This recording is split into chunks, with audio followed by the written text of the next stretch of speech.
Liloan as a childhood municipality which is cared and loved by the different Liloanons, Liloan was derived from the word Lilo, meaning the whirling waters, which can still be found at the mouth of Silot Bay. Liloan was a thriving community long before the Spaniards conquered the Philippines. The coastal communities live in houses on stilts, farmed and fished for a living and thrive of becoming a pledged city. So what are you waiting for? Come and explore with us as we dive deeper in the municipality of Liloan and experience and feel the moment as we tour you to various places. Showing you delectable cuisines, tour spots, and various accommodations Liloan has to offer. This is Ethel Cabrera. And I am Stefan C. Batuon. And this is Travel Bus Destinations. Live, love, Liloan.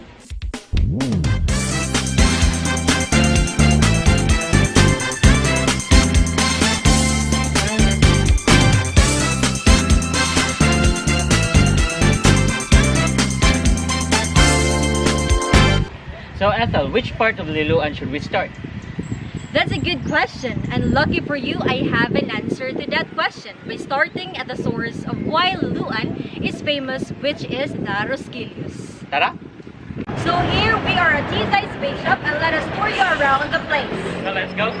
Tita's is one of the island's most popular businesses with their signature dish, which is the Rosquillos, due to the selection of treats that have filled up the stomachs of locals and tourists for over a century. Hence, Tita's reputation exploded, turning their products into a go-to souvenir snacks at any Cebu Pasalubong Center.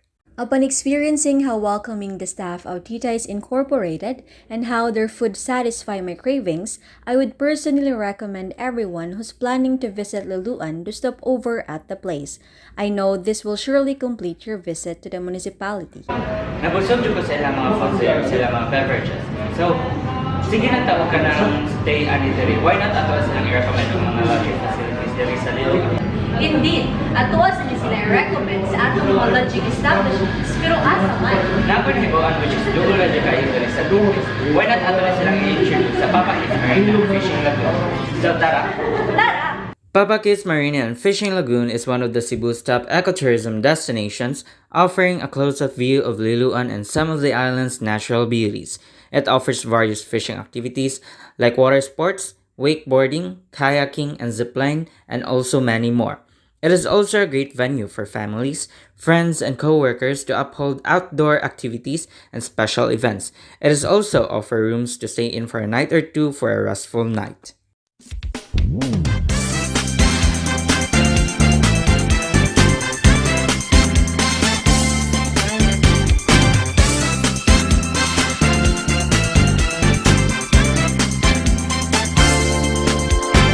Gasa sa kinaiyahan, lilo sa kadagatan, maoy gigiganan sa pangalan nga Liloan.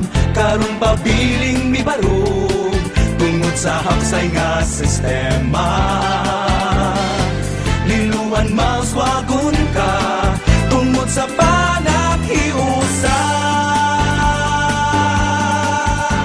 Dapit nga walay sa Now that we are done providing them with their accommodations, where should we start touring them here in Liloan? That is a great question, Ethel, and I have just the place to start. Let's go! Welcome to San Fernando Ray Parish in Liloan.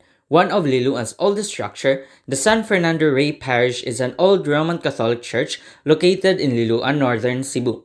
It was built during the Spanish colonial period and has a beige exterior with red spire. The interior is magnificently furnished with chandeliers, glass windows, and etc. Religious ceremonies are often held here. A unique feature of the church is that it is built facing the mountain to the west, unlike other churches in Cebu built during the Spanish era.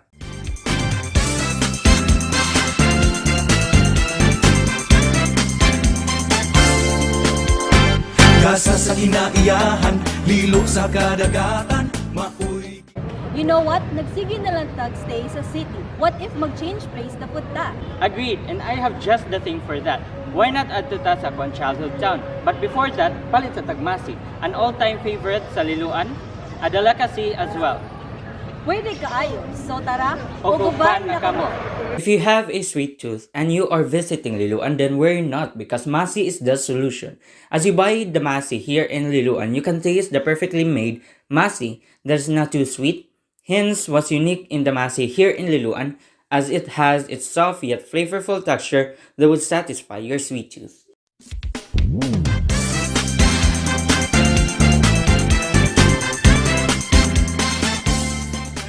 Good morning, Dio. Ano po pangalan niya?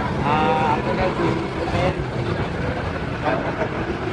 So, pila naman sa katuwin na rin daw, Masi?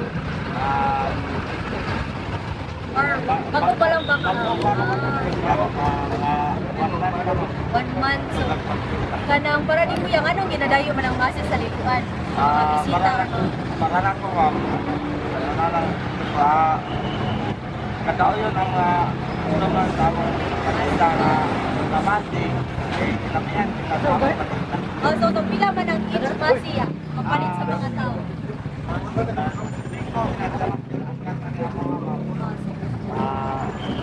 Pero mapakapit sa dinaghan ang pagkita ng tao yun naman.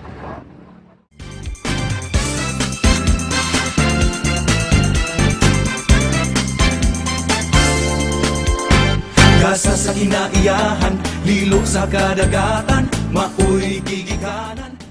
Dili jud mawala sa atong panlasa ang Masi, especially nga ri sa Liloan. Og kay nakapalit na matag Masi diri sa Liloan, why not adto na punta slightly deeper part sa Liloan? So tara. So Ben, asa ang karon? Well, Tel, naata karon sa Liloan Golf Course, specially located siya sa Barangay San Roque, Liloan, Cebu, which is a slightly deeper area sa Liloan since buntog man siya. Murag layo man gyud ang ato ang nabihayan. Wala ba ka gutom karon since mura man pug gutom ko.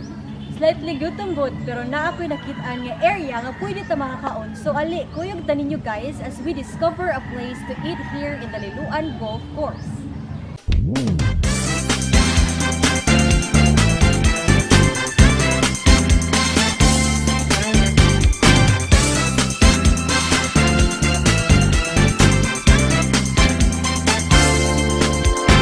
Gasa sa kinaiyahan, lilo sa kadagatan, maoy gigikanan sa pangalan. An outdoor picnic on a beautiful day is ideal at Liloan's Bayag, an eatery that offers a tranquil atmosphere and scenic views. There are a few wooden benches there where families are able to gather and have hearty meals. Liloan's Bayag offers a variety of foods and drinks, and I must say that the good reviews I saw online did not disappoint me. Aside from the relaxing atmosphere of the place, their food will also be the reason why customers will surely come back.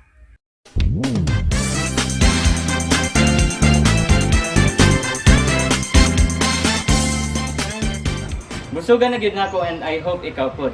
So, Tel, now that we are done eating, ahan punta karon. Since we have come all this way to your hometown, how about visit po ta sa akong hometown? So let's go!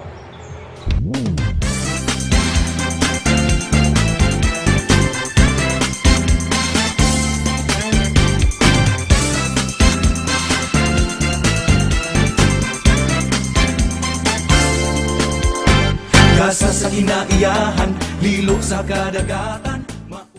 Bagakay Lighthouse, for those who love to visit historic sites, this one's for you. Bagakay Lighthouse is also known as Parola sa Liloan, the reason why Liloan is called the Light of the North. Its impressive architectural design and its old-world feel give you a sneak peek into the past. The lighthouse is a great chill-out spot that is away from the busy life of the city, where one can have a few drinks or have some snacks. The rustic feel of the place is a sight to behold and gives an old-world feel. The beautiful lighthouse that is the icon of the municipality of Liloan was built more than 100 years ago in 1904 to give light to the sea and shore for fishers. Parola is the Bisaya word for lighthouse as it provides guiding light to the marines, navigators, and fishermen from coastal towns in the northern Cebu. That sums up sa paglaag-laag nato sa municipality of Liloan. Have you decided what food are you going to try next and what destinations are going to add to your bucket list? If yes, what are you waiting for? Come and visit the Light of the North and discover more. I hope you enjoyed our sneak peek in the wonders of the Light of the North. Once again, I am Ethel Cabrera. And I am Stefan Sibatuon.